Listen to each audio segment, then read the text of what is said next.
கிண்ணியா பிரதேச செயலாளர் பிரிவுக்குட்பட்ட கிரான் வீதி கடந்த பல வருடங்களாக புனரமைக்கப்படாமல் உள்ளதாக பிரதேச மக்கள் குறிப்பிடுகின்றனர்.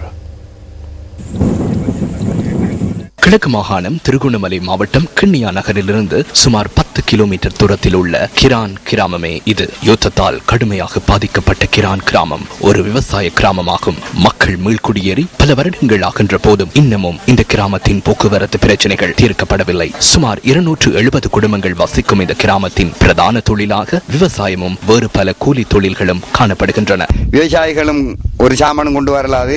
இங்க மீள குடியேற்றின மக்களும் மிச்ச கஷ்டத்துல ஒரு நோயின்றாலும் கொண்டு போகிற நிலைமைக்கு இல்லாம இருந்துச்சு. கிண்ணியாவிலிருந்து சின்ன கிரான், மஜித் நகர், குரங்கு பாச்சான் முதலிய கிராமங்களுக்கு செல்லும் கிரான் வீதியே இது. பள்ளமும் புட்டியும் சேரும் சகதியுமாக காணப்படும் இந்த வீதியால் பயணிப்பவர்கள் பல அசௌகரியங்களுக்கு உள்ளாகின்றனர். ஒரு கெட்பணி தாய்மாரா கூட மாடியில கொண்டு போய் சேர்க்க முடியும். நாங்க என்ன செய்யறோம்? குடிவாசிகள் நாங்க என்ன செய்யறோம்? ஒரு சாமான் கொண்டு வரல.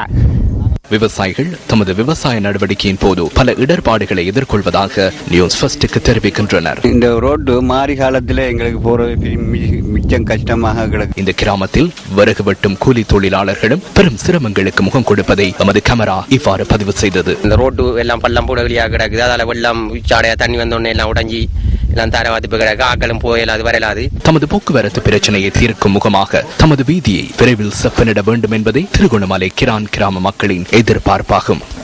உங்கள் வாழ்க்கை எங்கள் செய்தி.